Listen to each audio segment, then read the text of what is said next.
네, 안녕하십니까. 예. 288쪽 양도소득세 계산할 차례입니다. 네, 288쪽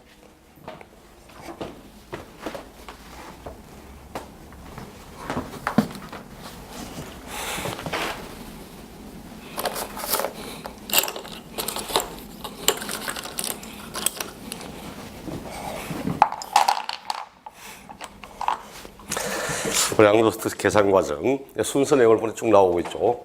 양도가액에다가 마이너스 필요경비 이걸 차감을 하게 됩니다. 필요경비를 차감해서 구한 것을 양도차익이라고 이야기합니다. 양도차익. 그 양도차익을 구한 다음 마이너스 장기보유 특별공제. 교재는 다 나오고 있지만 하나하나 의미를 말하기 위해서 적어봅니다. 이렇게 해서 구한 것을 양도소득금액, 양도소득금액에다가 마이너스 기본공제. 이렇게 해서 구한 것을 양도소득의 과세표준. 과세표준 나오면 반드시 뭘 해야 되죠? 과표 나오면 뭘 해야 됩니까? 곱하기 세율 해야죠. 아니라 과세표준 나오면 곱하기 세율. 이렇게 해서 산출세액을 구하게 됩니다. 생각보다 여기는 계산 과정, 순서를 묻는 문제도 꽤 많이 나오고 있습니다. 이 흐름에 관한 내용을 묻는 경우도 굉장히 많이 있어요. 최근 나왔던 지문도 아마 우리 24회 시험 때도 다음 양도소득세 세액을 산출하는 과정은 양도차익에다가 마이너스 장기보유와 기본공제를 차감하여 구한 금액에 해당하는 세율을 곱하여 구한 금액으로 한다. 맞는 지문입니다. 이런 식으로 생각보다 순서를 묻는 문제도 꽤 많이 나오고 있습니다. 제일 먼저 보니까 필요경비, 우리 필요경비는 취득가액, 그리고 자본적 지출액, 양도비용, 세 가지를 합쳐서 필요경비라고 이야기를 하고 있습니다. 무슨 경비라고? 필요경비 공제, 이렇게 이야기죠. 뭐 할 때 필요했던 경비입니까? 뭐 할 때 필요했던 경비죠? 네? 뭐 할 때 필요했던 경비입니까? 말 그대로 이번에 자산을 양도했죠. 양도하는 요 자산을 내가 처음에 취득할 때 필요했던 경비. 그런데 취득한 이후에 가지고 있는 동안에, 보유하고 있는 동안에 그 자산의 가치를 증가시키려고 필요했던 경비. 내가 엘리베이터 없는 5층 건물을 취득했다가 가지고 있는 동안 엘리베이터를 설치했다. 건물의 가치가 증가되죠. 그렇게 그 자산의 가치를 증가시키거나 수익을 증가시키거나 아니면 수명을 연장시키거나 용도를 변경하거나 개량 좀 더 좋아지게 하거나 이용의 편의가 되게 하거나 이런 식으로 가지고 있는 동안 자산의 가치 등을 증가시키려고 사용한 비용. 그리고 이번에 이 자산을 양도하기 위해서 사용한 비용. 그러니까 대부분의 일반인들은 양도소득세 생각하면 양도한 가액에 취득한 금액만 빼는 걸로 알고 있는 분 굉장히 많이 있습니다. 그렇지 않다는 거죠. 취득한 금액에 가지고 있는 동안 자산 가치의 증가를 위해서 사용한 비용. 그리고 이번에 양도하려고 사용한 비용. 결과적으로 취득할 때 중개수수료, 중개업자에게 준 중개수수료 뺍니다. 팔 때 내었던 중개수수료도 뺍니다. 일반인들이 또 양도소득세 신고할 때 그냥 개인이 혼자 못 하거든. 세무사에게 맡겨서 세무대행자고 그럴 때고 세무사에게 맡긴 세무대행 비용도 양도비로 공제 적용을 해주게 됩니다. 이런 것처럼 하나하나 비용들이 들어가게 됩니다. 그럼 시험에 무엇이 나오냐니까 필요경비에 포함되는 것과 포함되지 않는 것을 구분하라는 이런 문제가 가끔씩 나옵니다. 10번을 시험 치면 말이 나오면 5번 정도. 근데 확률상은 좀 그래. 50% 정도 확률이거든. 그럼 나올 때도 있고 안 나올 때도 있고 보지 않고 이러면 안 되죠. 그렇죠? 절반 정도는 나오거든. 작년에 내지 않았습니다. 근데 올해는 문제 나왔어. 원래 2016년도에 이 문제 출제를 했습니다. 그럼 내년 나올까? 그건 알 수가 없어. 확률상 반 정도 되기 때문에. 원래 나왔던 문제. 근데 요 내용을 필요경비를 보실 때 항상 무엇이냐니까 내가 취득할 때 반드시 필요했던 금액 이런 거 빼는데 어떤 건 공제 적용을 하지 않느냐니까 공제를 하지 않는 것. 물론 1월달 들어가면 세부적인 내용은 쭉 보겠지만 여기에 포함되지 않는 내용은 무엇이냐니까 내가 잘못했기 때문에 낸 돈 있죠. 요거 공제하면 좋습니까? 안 좋습니까? 공제가 되면 좋아요? 안 좋아요? 당연히 좋잖아요. 이게 공제가 되면 될수록 점점 세금은 적어집니다. 그럼 공제된다는 건 당연히 좋은 건데 내가 잘못했기 때문에 낸 돈을 빼주고 이러지는 않습니다. 법률을 위반했다든지 계약을 위반했다든지 사회적인 문제를 일으키고 있다든지 이런 식으로 내가 뭔가 잘못했기 때문에 지급한 돈은 절대 공제하지 않습니다. 예를 들어서 취득세, 등록면허세처럼 취득 관련 세금은 공제해 줍니다. 하지만 그 가산세는 공제 대상이 될 수가 없다는 거지. 그렇죠? 내가 세법상의 의무를 위반했기 때문에 낸 돈은 공제하지 않습니다. 원래 또 장기 할부로 장기간 했다. 보통 한 달 정도의 기간을 두고 대금을 지급하는데 내가 지금 당장 돈이 없으니까 한 3달 정도의 기간을 두고 대금을 지급합시다. 대신 2달치만큼 이자는 줄게. 요거는 계약을 위반한 게 아니죠. 원래 계약상 원래 주기로 했던 이자는 포함시켜 줍니다. 하지만 오늘까지 잔금을 주기로 했는데 잔금을 마련하지 못해서 한 달 뒤에 잔금 줄게. 대신 한 달치만큼 이자는 줄게. 요거는 대금 지급을 지연했기 때문에 낸 이자입니다. 계약을 위반했기 때문에 낸 이자거든. 그런 이자는 포함시킬 수 없습니다. 이런 것처럼 뭔가 내가 잘못했다. 그래서 지급한 돈 절대 공제할 수 없다. 또 자본적 지출액, 요 내용은 자산 가치를 증가시키려고 사용한 돈입니다. 우리 돈을 가지고 자본이란 말할 때 무슨 의미죠? 자본이란 뜻은 회사를 설립할 때 내놓은 돈 뭐라고 하죠? 자본금이라고 하죠. 자본금. 화폐는 여러 가지 기능이 있는데 그 가운데 한 가지 기능이 바로 자산 증식의 수단. 이 자산의 증식 수단으로 화폐를 이용할 때 그 화폐를 자본이라고 이야기를 합니다. 내가 이 돈을 지출한 목적이 무엇인가? 지금보다 좀 더 좋아지려고, 나아지려고, 가치를 증가시키려고, 수익을 발생시키려고 이렇게 내놓은 돈들을 자본이라고 이야기를 합니다. 그럼 그렇게 돈을 사용하는 게 자본적 지출액은 포함되는데 이 반대적 개념이 무엇이냐니까 반대적 개념은 수익적 지출액입니다. 수익적 지출액.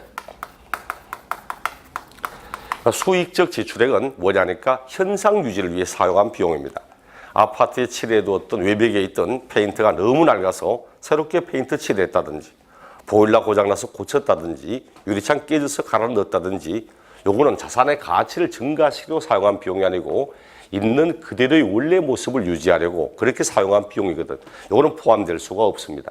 시험 지문에 생각보다 요 놈을 정답으로 삼는 경우도 꽤 많이 있습니다. 이런 것처럼 공제할 수 없는 부분, 포함될 수 없는 내용은 대부분 내가 뭔가 잘못했다, 법률을 위반했다, 계약을 위반했다, 아니면 사회적인 문제를 일으키고 있다 등등등 이런 식으로 지출된 비용은 공제할 수 없다. 수익적 지출액은 공제할 수 없다.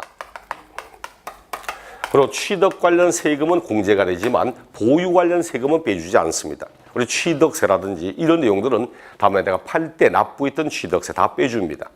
그렇지만 재산세, 종합부동산세처럼 가지고 있는 동안에 납부한 세금, 그건 공제할 수 없습니다. 혹시나 필요경비할 때 재산세, 종합부동산세 등 보유 관련 조세 이렇게 하면 틀린다는 이야기입니다. 이런 식으로 쭉 내용이 나오게 되는데 뭐 양도하기 위해서 직접 들어간 비용, 하지만 양도 간접비는 포함될 수가 없고 이런 이야기를 하는데 그 가운데 또 하나가 어떤 게 있냐니까 이런 거 있습니다. 이중공제. 이중공제가 뭡니까? 같은 비용을 가지고 2번 공제받는 거죠. 그럼 예를 들어서 방금 자본적 지출액 할 때 이렇게 이야기했습니다. 엘리베이터 없는 5층 건물에 엘리베이터를 설치했다. 자산 가치가 증가되는 건 맞죠? 분명히 자본적 지출액에 포함되는 금액입니다. 근데 문제는 이 엘리베이터 가설 비용을 반드시 이 건물 팔 때 공제해야 됩니까? 가지고 있는 동안은 공제 못 합니까? 할 수 있다는 이야기입니다. 왜? 내가 이 건물 가지고 있는 사람이잖아.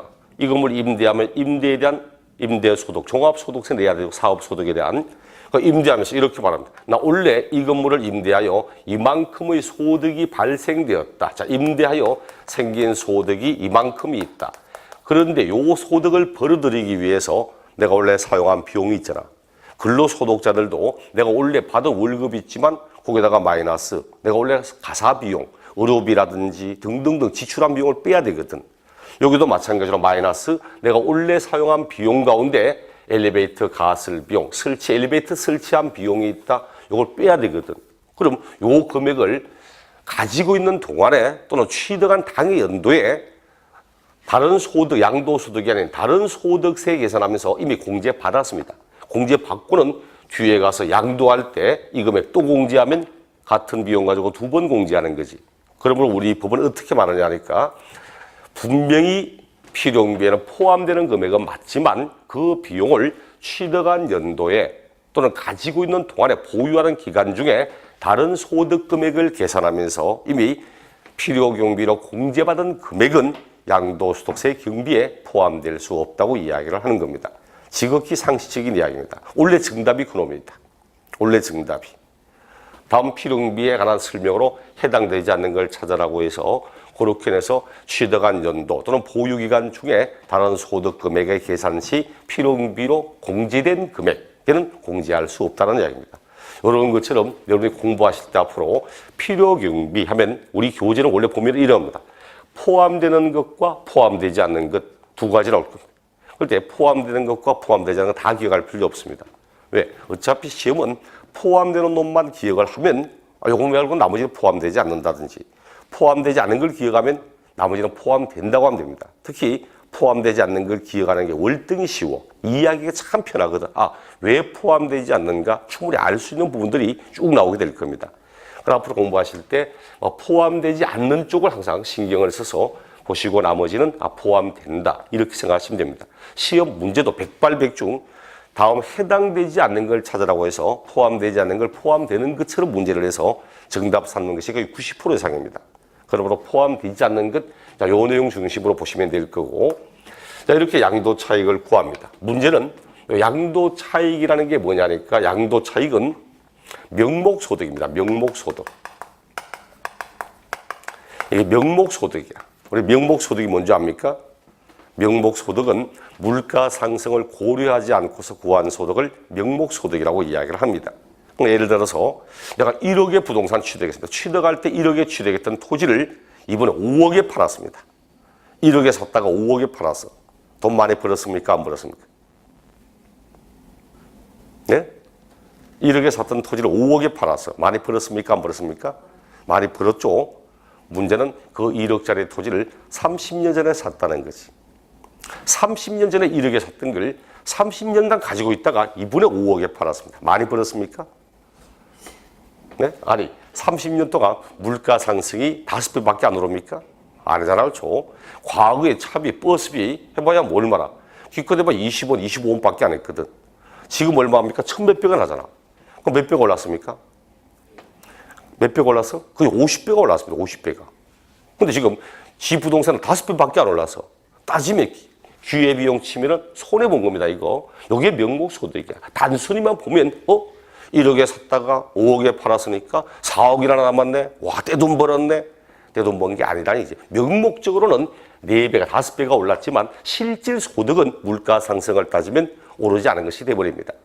그래서 이게 명목소득에다가 우리 실질 소득을 구하기 위해서 가지고 있는 동안에 물가가 상승된 부분, 그 내용을 공제 적용을 해줍니다. 그게 바로 장기보유 특별공제입니다. 장기간 보유하다 보면 인플레이션이 생기지. 그렇죠? 화폐 가치는 하락하고 물가는 상승하게 되거든.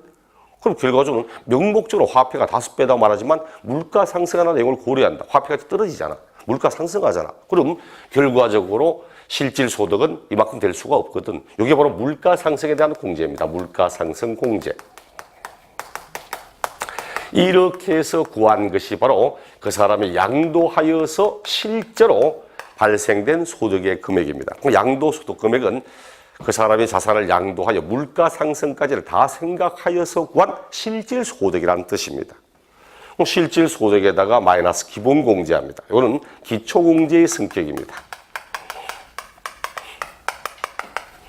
그래서 지난시간 할 때 양도소득세는 다른 소득과 합산합니까? 합산하지 않습니까?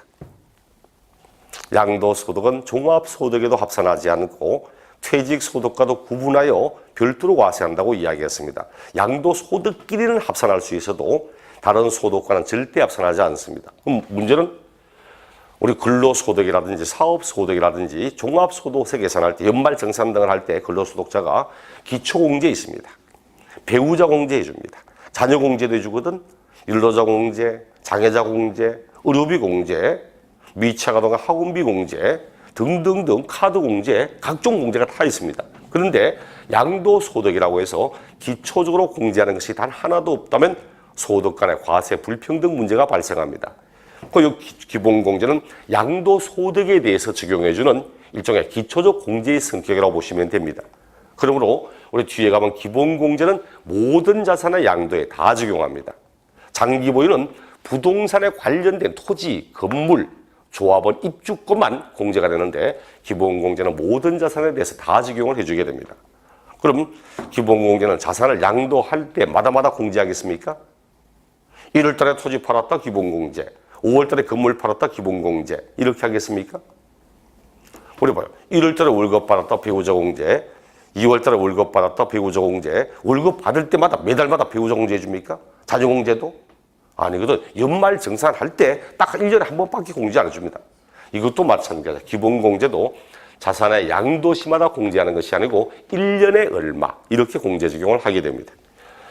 자, 이렇게 해서 세율을 곱하여 산출세액을 구하게 되죠. 자, 이렇게 일단 순서 내용을 잘 보시도록 하고 양도 차익을 구할 때 이렇게 합니다. 양도 차익을 구할 때는 실거래가액으로 하겠습니까? 기준시가 등으로 하겠습니까? 실거래로 합니다. 실질과세입니다. 실질과세 원칙. 실제로 거래한 내용을 바탕으로 세액을 산출을 하는 겁니다. 그래서 양도 차익을 계산할 때 원칙은 실거래가액으로 계산을 해야 됩니다. 실질거래가액으로 계산을 하는데 만약 이 실거래가액이 알 수 없다. 또 그 사람이 실거래가액이라고 신고하는데 그 실거래가액을 도저히 믿을 수가 없다. 그럼 어떻게 해야 됩니까? 우리 취득세 할 때도 원칙은 쭉에 신고하는 금액을 하지만 신고하는 금액이 시가 표준액에 미달한다면 시가 표준액 이런 이야기도 있었습니다. 얘도 실거래가액으로 계산이 원래 원칙인데 요 실거래가액이 확인되지 않고 있다. 미확인되고 있습니다. 또 실거래가액을 인정할 수 없다. 불인정합니다. 그럼 어떻게 할까 하는 거죠. 실거래가액이 확인되지 않는다고 해서 막바로 기준시가라든지 이렇게 가기는 좀 그렇고 그래서 우리 법은 실거래가액이 확인되지 않고 실거래가액을 인정할 수 없다면 추계하여 결정 또는 경정하게 됩니다. 추계하여서 결정하거나 또는 경정하게 됩니다. 추계가 뭐냐니까 추계는 말 그대로 밀추자를 써서 미루어 계산한다는 이야기입니다. 여러 가지 내용을 참작하여서 미루어 계산하여 그 내용을 가지고 계산하거나 결정하거나 이렇게 하겠다고 교재 볼게요. 288조 양도가액과 취득가액의 구분 원칙 양도가액을 실거래가액으로 할 때는 취득가액도 실거래가액으로 하고 양도가액을 기준시가로 할 때는 취득가액도 기준시가로 하여야 한다고 반드시 상방을 일치시켜야 됩니다. 양도가액은 실거래가액으로 하면서 취득가액은 기준시가를 적용한다든지 양도는 기준시가라고 취득은 실거래를 한다 이런 내용은 없습니다. 반드시 앞에가 실거래면 뒤에도 실거래, 앞에가 기준시가면 뒤에도 기준시가 이렇게 사용을 해야 됩니다. 근데 밑에 예외 보니까 실거래가액을 인정 또는 확인할 수 없을 경우 매매 사례가액, 감정가액, 환산가액 또는 기준시가에 의해서 추계조사하여 결정 또는 경정할 수 있다고 이렇게 이야기합니다. 추계결정에 순서가 있어요. 추계결정도 지 마음대로 하는 게 아니고 반드시 순서에 따라서 하게 됩니다. 자, 그 순서가 교재 보니까 나오고 있죠. 매감 환기의 순서로 합니다. 취득가액이 확인되지 않고 있다. 취득가액이 확인되지 않으면 그 순서가 매감 환기의 순서로 합니다. 교재 뭐라고 되어 있습니까? 첫째는 매매 사례가액을 적용하겠다고 그렇죠. 그 288조 제일 끝 예외에 실거래가액을 인정 또는 확인할 수 없을 경우 매매 사례가액을 이래 시작합니다. 당신이 취득한 고자산과 동일하거나 유사한 다른 자산에 취득가액이 있다면 그 금액을 적용시키겠다고. 최근 당신이 취득한 그 시점 전후 3개월 이내에 이렇게 시작합니다. 대표적인 게 아파트야. 아파트는 같은 구조에, 같은 위치에, 같은 면적에 똑같은 거거든. 층수는 다르지만 그래서 당신이 취득할 때 전후 3개월 안에 당신이 취득한 그 아파트와 동일하거나 유사한 형태의 매매가가 있다면 그 금액을 적용시키겠다 이렇게 이야기를 하는 겁니다. 여기 이제 매매 사례가예요. 매매 사례가액을 적용하고 이 금액이 나오지 않으면 어쩔 수 없이 감정가액을 적용합니다. 감정가를 적용을 하고 감정가도 나오지 않으면 환산가를 적용합니다. 환산가액을. 대부분 실무상에는 대부분 환산가액을 적용합니다. 요까지는 실거래가액으로 인정합니다. 매감환까지는 실거래가액으로 인정을 하고 이렇게 하여도 도저히 실거래가액으로 추계되는 것이 나오지 않는다? 어쩔 수 없이 마지막으로 기준시가를 쓰는 겁니다. 그럼 매감, 환기 요 순서에 따라서 사용을 하게 됩니다.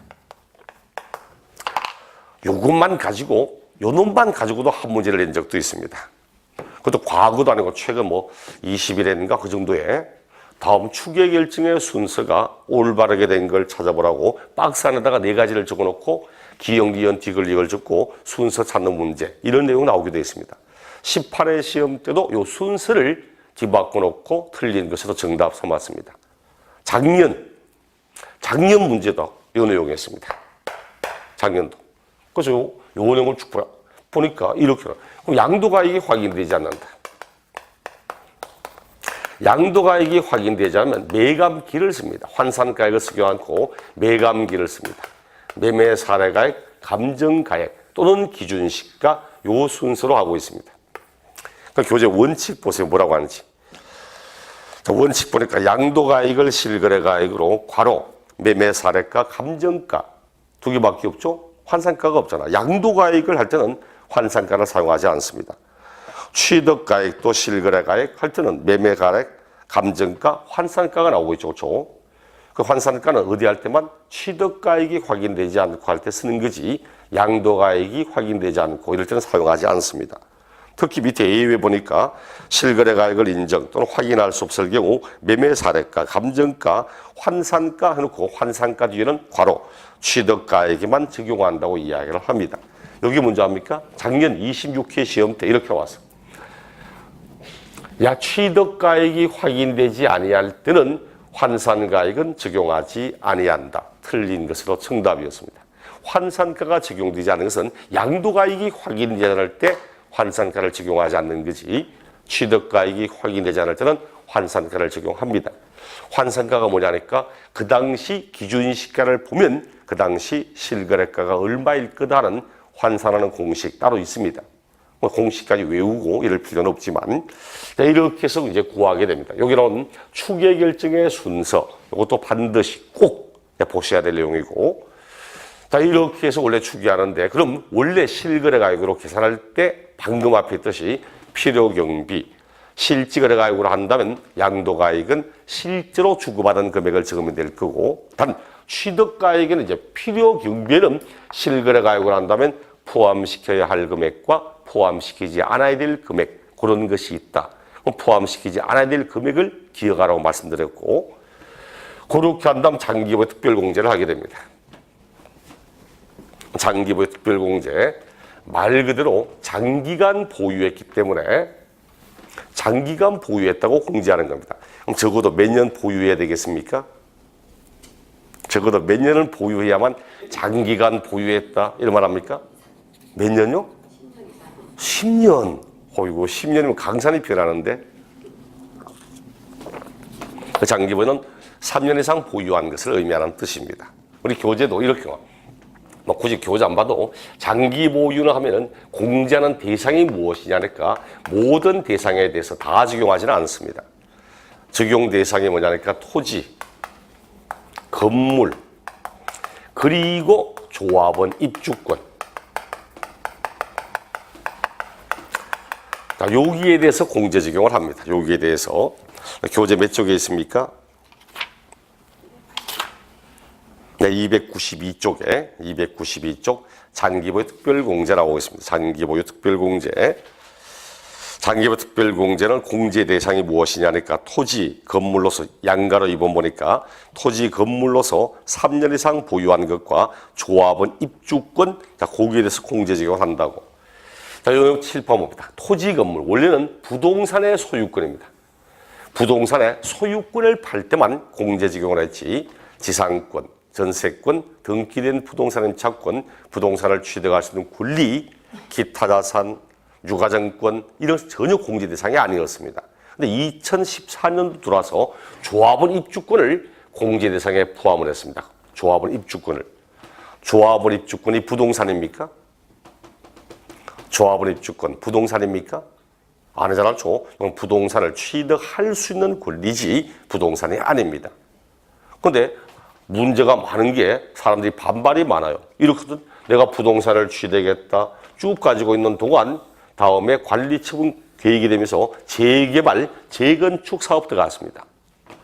재개발, 재건축 들어가면서 입주권을 가지게 되어서 이번에 이 입주권을 타인에게 양도하니까 당신 부동산이 아니구나. 장기 보유 인정하지 않겠다.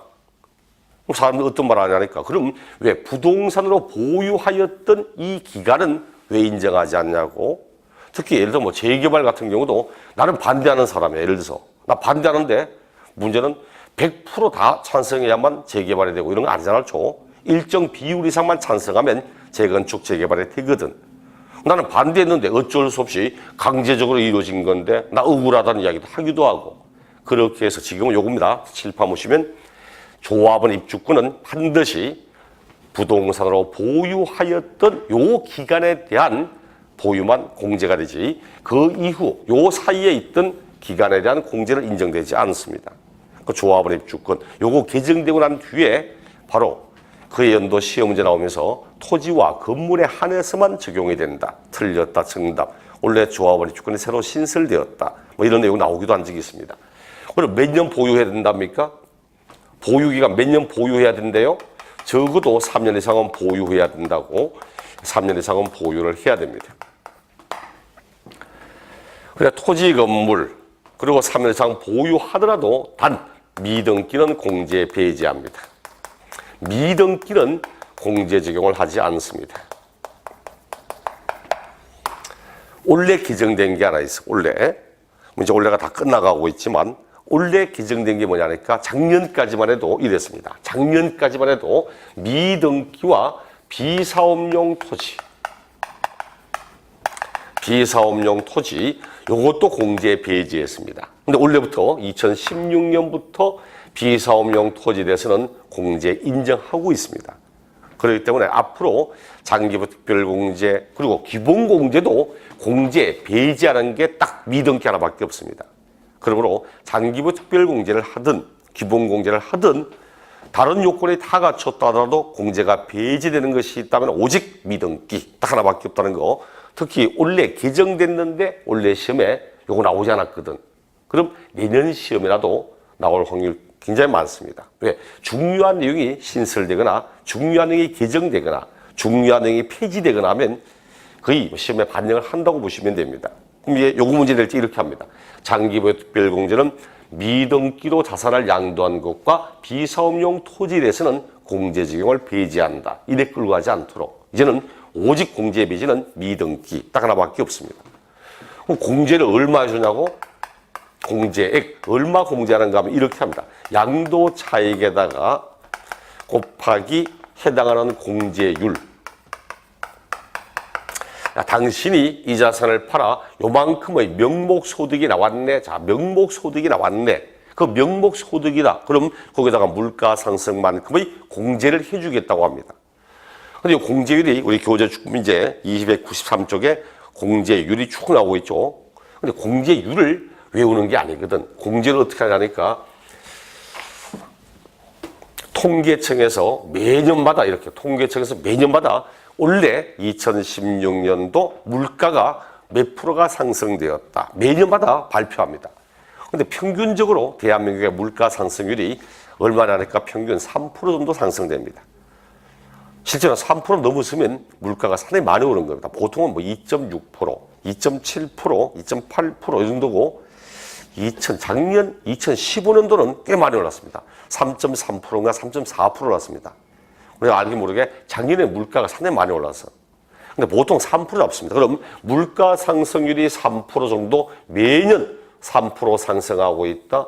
근데 적어도 3년 이상은 보유해야 되거든. 4년 이상 보유하고 5년 이상 보유하고 이렇게 해서 최대 10년까지만 인정합니다. 10년 넘었으면 똑같습니다. 10년 보유한 거나 15년 보유한 거나 20년 보유한 거나 똑같아요. 그럼 보세요. 매년 13% 상승되고 있다. 당신 10년 이상 보유했네. 매년 3%인데 10년 이상 됐구나. 30%. 매년 3%인데 5년 이상 보유했구나. 15%.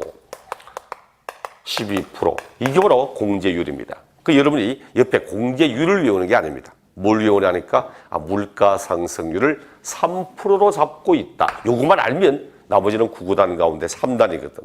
3, 4, 12, 3, 5, 15, 3, 6, 28, 3, 7, 21, 3, 8, 24, 3, 9, 27, 그 다음에 30. 이게 뭐다. 요거는 공제율이 문제가 아니고 물가 상승률만 알면 되거든. 다만 요놈 3, 3은 9 해야 되지만 첫 스타트를 9% 이래 끊기죠. 뭐 하니까 이거 그냥 10% 이래 잡아준 거지. 요 놈만 빼고는 그냥 물가 상승률 3%에다가 보유 기간만 보면 됩니다. 그런데 1세대 1주택은 달라. 1세대 1주택에 대해서만 별도의 공제를 적용합니다. 왜? 두 가지 의미로 실제로 2002년, 3년 IMF 파란 끝나고부터 부동산 가격이 상승하는데 토지와 건물의 상승보다 주택의 상승가격이 월등히 많았습니다. 실제로 그렇습니다. 2001년 정도 막 2억 정도 하던 게 2007년, 8년 가면 거의 뭐 10몇 억씩 갔습니다. 그만큼 많이 상승했거든. 또 일반인들이 주택이 아닌 토지와 건물을 가지고 있고 이러면 굉장히 희귀합니다. 근데 일반적인 사람들은 그냥 부동산에 보이는 그냥 주택 하나거든. 거기에 대해서는 좀 더 많은 공제 적용을 해서 양도소득세 세부담을 많이 느끼지 않도록 그렇게 해주겠다는 의미에서 1세대 1주택에 대해서만큼은 물가 상승률 8% 잡아줍니다. 더 이상 할 게 없어. 됐죠? 그럼 3년 이상 보유하였다니까 3, 8, 24, 24%. 여기부터 10년 이상 보유했다니까 80%까지. 이런 식으로 사용을 하고 있습니다. 그리고 항상 물가 상승률, 장기부 특별공제 보실 때는 어떻게 한다고? 일반적인 부동산 등에 대해서는 물가 상승률을 3% 적용하고 1세대 1주택만에 대해서만 물가 상승률 8% 적용하고 있다. 이렇게만 알면 뒤에 공제율은 자동적으로 해결될 거니까 그렇게 보시면 될 겁니다. 그 이제 장기부 특별공제가 나는 부분이고 양도소득의 기본공제, 양도소득 기본공제가 나와요. 기본공제는 모든 자산에 다 적용합니다. 이걸 비교해서 볼까? 기본공제는 공제 대상이 뭐냐니까 기본공제는 모든 자산에 다 적용합니다. 대상이 모든 자산에 대해서 적용한다. 방금 아팠지만 장기 보유는 토지, 건물, 조합원, 입주권만 합니다. 하지만 기본공제는 토지, 건물뿐만 아니고 부동산에 관한 권리, 부동산을 사용한 지상권, 전세권, 등기된 임차권, 부동산을 취득할 수 있는 권리, 기타 자산 등등에 대해서 다 적용을 하고 있는 겁니다. 그럼 몇 년 보유해야 됩니까? 기본공제? 보유 몇 년 해야 되겠습니까? 보유기간과 관계없이 공제합니다. 보유기간과 관계없이 공제 적용을 하는 겁니다. 아니, 예를 들어서 배우자 공제하는데 혼인한 지 3년 넘어야 배우자 공제가 인정이 되고 이러진 않거든. 갓 결혼한 신혼부부도 당연히 공제 적용을 받을 수 있습니다. 이런 것처럼 기본공제도 기초적으로 빼주기 때문에 보유기간이 몇 년이 되든 관계없이 공제 적용을 하게 됩니다. 다만 미등기는 공제를 받을 수 없습니다. 장기부 특별공제, 기본공제 모두 공통적인 내용이 미등기에 대해서는 공제 배제한다. 공통적인 사항입니다. 요즘은 또 생각보다 굉장히 많이 나와서 장기 보유는 미등기로 양도하는 경우 장기 보유는 공제가 배제되지만 기본공제는 적용된다는 등 등등등 이런 식으로 문제를 낸 적도 있고 거기에다가 그럼 공제를 얼마 하는가 하니까 공제액은 이렇게 합니다. 공제액은 양도 소득별로 양도 소득별로 각각 연 250만 원 공제합니다. 요 금액을 공제한다고 교재 보니까 뭐라고 합니까? 기본공제는 쭉에서 기본공제는 얼마를 공제한다고 돼 있어요? 1번에 보니까 보유기간의 장단과 관계없이 모든 자산에 적용한다. 그래서 보유기간과 관계없이 하며 모든 자산에 적용한다고 말하고, 2번 미등기는 공제하지 않는다고 말하고, 3번 다음의 소득별로 연 250만 원 공제한다고. 보세요. 그럼 연의 의미가 뭡니까? 연 250만 원 한다. 그럼 10년간 보유했다면 얼마를 공제한다는 말이죠? 연 250만 원 한다. 그럼 10년 보유하면 얼마 공제합니까? 2,500만 원. 그런 의미가 아니라는 거죠. 2016년도라는 연도에 공제받을 금액이 250이라는 뜻입니다. 그럼 내가 앞에 원래 1월 달에 토지 팔고서 250만 원 공제받았다. 그럼 다음에 같은 연도는 다른 부동산 팔아도 전혀 공제 없습니다. 왜? 1년에 250밖에 안 해주거든. 그런 의미로 이야기를 하는 겁니다. 그리고 여기 21회 시험 때 이렇게 나왔어. 18회인가? 21회인가? 그것도 문제가 뭐 거의 비슷한 게 좀 가끔씩 나오니까 주택을 2개 가지고 있는 사람인데 주택을 부동산 2개 가지고 있는데 이 부동산 2개를 연도를 달리하여서 각각 팔았답니다. 연도를 달리하여. 그럼 각각 공제를 받을 수 있다. 기본공제. 맞죠? 연도를 달리하고 있거든. 같은 연도에 팔면 합쳐서 250밖에 안 되는데 연도를 달리해서 판다면 따로따로 공제를 받을 수 있습니다. 그럼 각각 한답니다. 각각 한다는데 무엇에 대해서 각각 하는가 하니까 소득별로 각각 한답니다. 그 소득별이 바로 3가지. 우리 앞에 봤잖아. 양도소득세 과세 대상 할 때 제가 어떻게 구분했습니까? 부동산 및 부동산 관련 자산, 그리고 유가증권 할 때 2개, 주식 또는 출자 지분, 파생상품 이래 구분했죠? 여기 바로 소득별 구분입니다.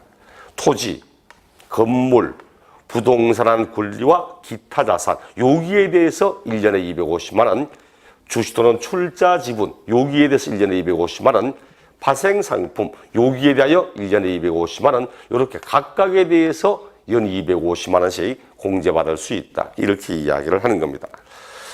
여기 이제 기본공제 이야기고 다만 실무상에 보면 이렇게 말해요.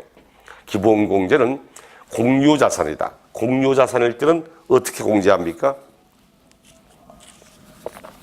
공유자산일 때는 어떻게 공제하겠습니까? 공유자산은 공유자 각각에 대해서 공제를 인정합니다. 그럼 이런 거 보세요. 그래서 내가 자산을 양도하고 양도소득금액이 2억이 나왔다. 양도소득금액이 2억이 나왔습니다. 양도차익에다가 장기부 특별공제를 빼서 양도소득금액이 2억 나왔다. 자, 2억 나왔는데 이걸 한 사람 단독 소유로 돼 있다. 그럼 2억에다가 마이너스 기본공제 250만 원, 2억에 250만 원 빼면 빼나 마나 뭐 그렇죠. 이렇게 해서 구한 요 금액에다가 요 금액에다가 곱하기 세율 들어갑니다. 누진세거든. 누진세는 금액이 커지면 커질수록 세액은 점점 높아지는 겁니다. 근데 이걸 두 사람 공동 소유를 다 2인 공동 소유다. 배우자하고 남편하고 이제 부인과 남편이 반반으로 공동 소유하고 있다. 그럼 요 2억을 어떻게 해야 됩니까? 대한민국의 소득은 부부 소득은 별개 소득이라 했죠. 그럼 2억을 1억 나누고요. 1억 금액을 나눴습니다. 여기다가 마이너스 공유자산은 공유자 각각에 대해서 기본공제 적용합니다. 이렇게 구한 다음 여기에다가 곱하기 세율 들어갑니다. 그럼 분명히 봐요. 현재 양도소득세는 1억 5천만 원 초과하면 과세 표준이 1억 5천이 초과되면 최고 높은 세율 38% 세율 적용됩니다. 이거 좀 1억 5천 넘잖아. 250만 원 빼나 마나 마찬가지니까. 근데 이거는 봐. 1억에다가 250 빼버리면 9천 얼마밖에 안 되지. 9,750밖에 안 됩니다. 세율 자체가 밑으로 확 떨어져요. 그럼 요 두 가지 세금을 따로따로 구한 다음 합쳐봐도 요 세금보다 월등히 적게 나오기 시작합니다. 근데 자녀를 끼워 넣었다. 집에 자녀가 뭐 한 명은 고등학교 2학년이고 한 명은 대학교 1학년이고 두 명이다. 미성년 한 명은 성년이네요. 그럼 성년인 자녀에게는 3천만 원까지는 증여세를 내지 않고서 정리할 수 있습니다. 미성년자인 자녀에게는 1,500만 원까지는 증여세 내지 않고 정리할 수 있습니다.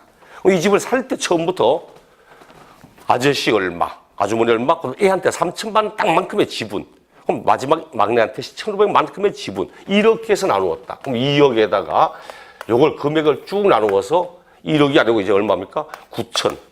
말하면 뭐 8천 얼마, 뭐 또 8천 얼마, 그다음 A한테 또 얼마, A한테 얼마 각각 있거든 차이. 여기다가 마이너스 250, 마이너스 250, 마이너스 250 이래 뺍니다.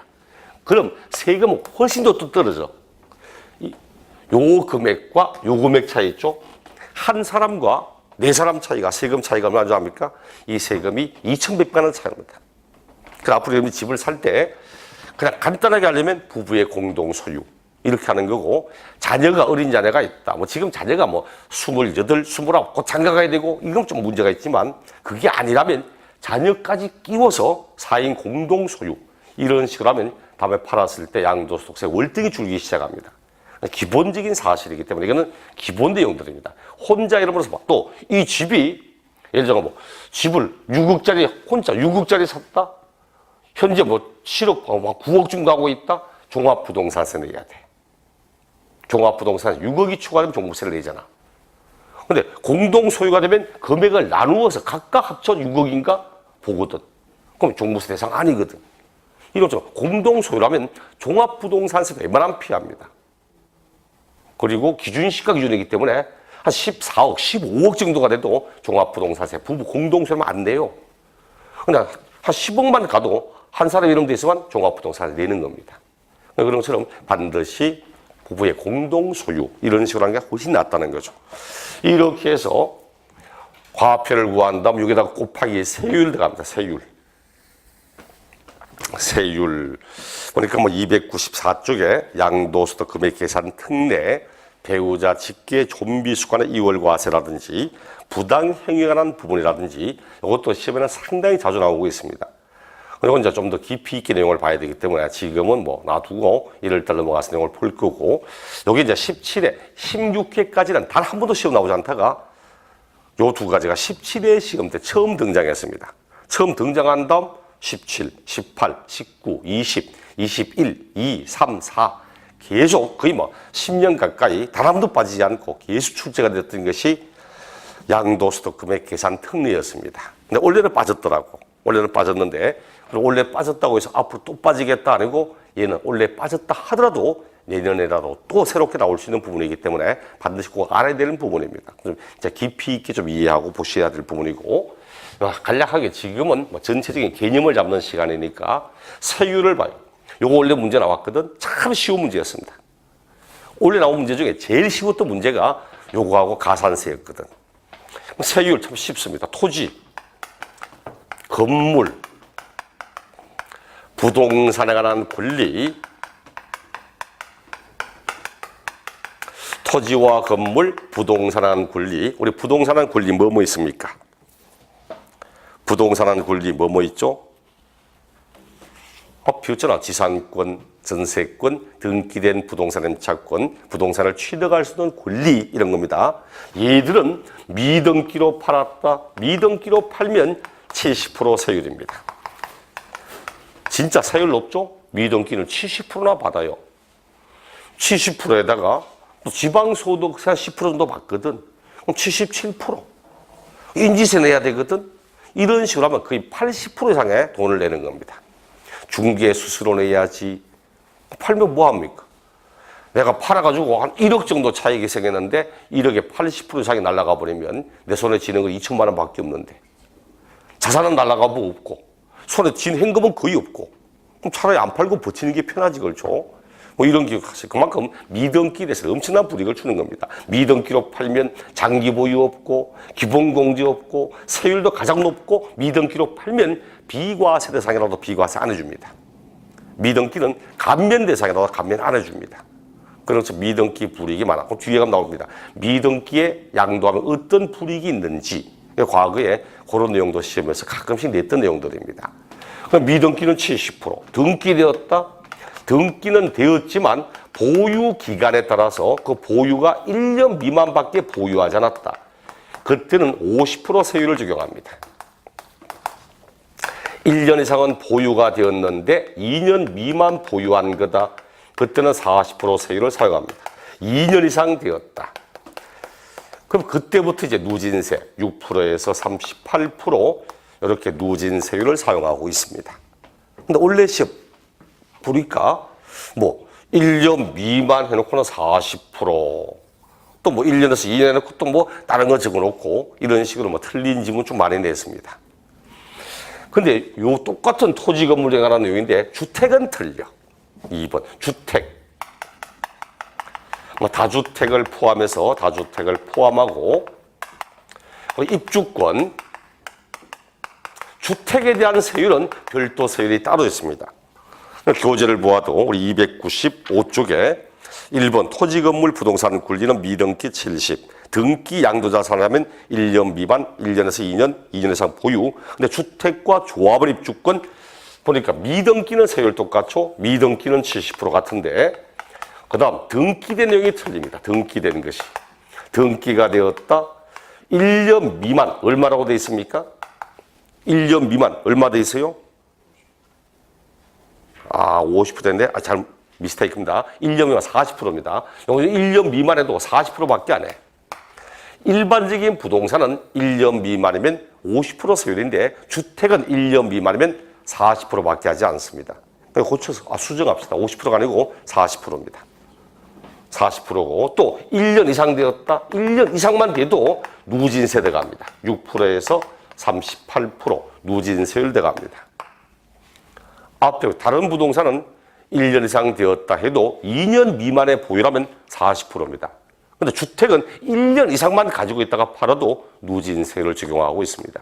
원래 요놈 가지고 한 문제 냈어. 그냥 1번이면 섞어가지고 주택에 대한 거 1년 6개월 보유한 주택 해놓고 뭐 40% 틀린 지문 뭐 등등등 이렇게 해서 문제를 출제하게 됐습니다. 생각보다는 원래 문제는 세율이 상당히 쉽게 나와서 왜 이렇게 쉽게 된 줄 압니까? 주택에 대한 양도소득세가 새롭게 신설되었던 내용이거든. 주택의 경기가 그동안 좋지 않았기 때문에 주택의 거래를 활성화시킨다는 의미에서 봐요. 우리 취득세, 주택세율은 뭐 있었습니까? 취득세. 다른 부동산, 농지가 아닌 다른 부동산은 취득세가 세율이 4%인데 주택만큼은 6억 이하는 1%, 6억에서 9억까지는 2%, 9억 넘어가 3%. 주택의 세율은 낮잖아, 그렇죠? 대신 양도소득세도 주택의 세율은 낮춰줌으로써 거래를 활성화시키자는 의미에서 나왔던 제도였습니다. 자, 이렇게 해서 요건 그럼 3번 기타 자산 뒷장 보니까 기타 자산은 언제나 누진세만 쓴다고 되어 있습니다. 기타 자산은 언제나 기타 자산 뭐 있습니까?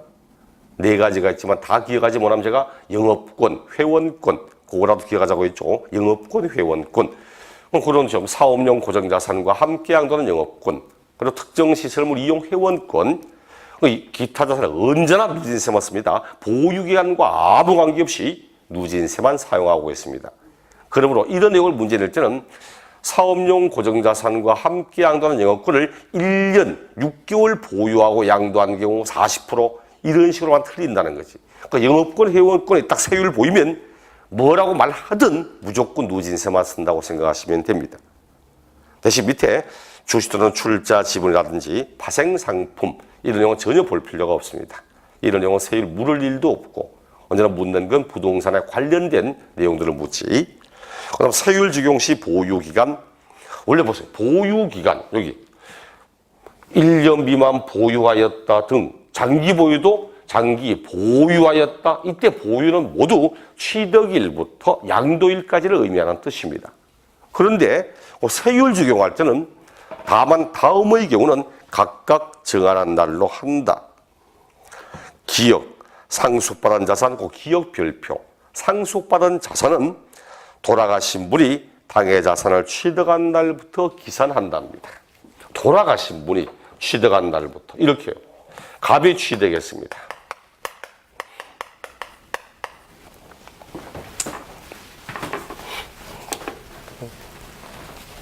갑이 취득했는데 쭉 가지고 계시다가 갑이 사망하셨습니다.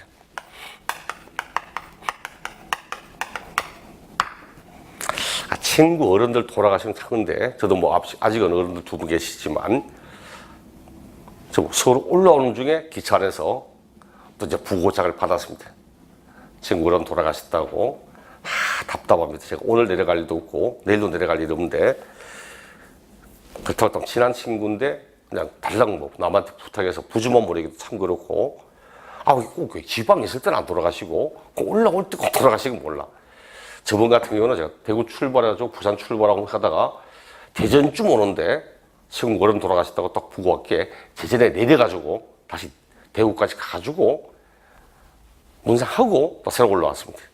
자, 그렇게 됐는데 오늘 이건 안 되겠더라고. 오늘 지금 딱 수업이 정해져 있으니까 보고 내일 저녁에 또 발인이 내일 모레라니까 내일 저녁에 내려갈까 싶습니다. 금요일날 수업이 울산이기 때문에 어차피 내려가야 되니까 내일 저녁에 내려갔다가 인사하고 울산 가려고. 부주만 보면 참 편하긴 한데 그게 그렇죠. 왜? 어차피 예를 들면 내가 10만 원 부주하려고 생각했다. 근데 차비가 한 5만 원 들거든. 차라리 15만 원 부주하고 이렇게 자기한테 도움이 보탬 되지 싶은데 사람이 안 그런 것 같아. 저도 나중에 우리 처갓집에 돌아갔을 때, 장인 돌아갔을 때 직접 온 사람하고 또 부주만 보낸 사람하고 또 있더라고. 직접 온 사람이 머리에 또 기억이 남아있으니까 너무 고맙다는 생각이 남아있어서 가보긴 가봐야 될 텐데. 보세요. 갑이 사망했습니다. 그리고는 을이 상속받았습니다. 상속에 따른 취득했습니다. 이렇게 해서 을이 취득한 다음에 을이 팔았습니다. 을의 양도. 자, 이럴 때 우리 법은 이렇게 하죠. 원래 상속에 따른 취득은 상속 개시일이 취득일이거든. 그럼 취득일, 원래 상속받은 요 날부터 양도일, 요게 취득일부터 양도일까지 이게 원래 원칙입니다. 요게 원래 원칙이야. 그런데 세율에 관한 내용, 세율만큼은 이렇게 합니다. 세율을 적용할 때만큼의 보유기간은 돌아가신 분이 취득한 날부터 기산합니다. 요 구간 사이에 양도 차익을 구하고 요 구간 사이에 장기보유 특별공제, 장기보유 공제는 상속받은 요 날부터 합니다. 오직 뭐 할 때만 세율을 적용할 때만큼의 보유기간은 돌아가신 분의 취득일부터 계산합니다. 요거는 시험에 세율 적용할 때 나올 수 있는 문장으로 거의 뭐 유일한 내용이다 보니까 요건 꼭 기억을 하셔야 됩니다. 상속받았을 때 취득일이 언제냐? 다른 건 모두 상속받은 날부터 하는데 오직 세율을 적용할 때만큼은 돌아가신 분의 취득한 날, 그 날부터 따져서 보유기간을 계산하고 있다는 거. 이제 세율적에 관한 부분입니다. 이렇게 해서 세액을 산출을 하거든. 산출했는데 자, 지금까지 우리 뭐 했습니까? 양도소득세 시작한 다음 제일 처음에 배운 게 양도소득세 대상이 무엇인지 배웠습니다. 그 다음 그런 자산을 양도한다고 하는데 양도라는 말의 의미가 뭔지도 배웠어. 그리고 그 자산을 팔았다는데 언제 팔고 언제 샀는지 양도 취득일도 봤습니다. 그걸 바탕으로 세액을 산출했으면 이제 세액 나오면 내야죠. 내야 되는데 이 세액이 비과세 대상이면 낼 필요가 없잖아. 그렇죠? 1세대 1주택 비과세라든지 비과세 대상이면 낼 필요가 없어. 그래서 일단 신고, 납부, 부가징수하기 전에 내지 않아도 되는 것은 없는지 이제 비과세가 나오기 시작합니다. 그럼 잠시 후에 양도소득세, 비과세 등 요 내용들을 보도록 하겠습니다.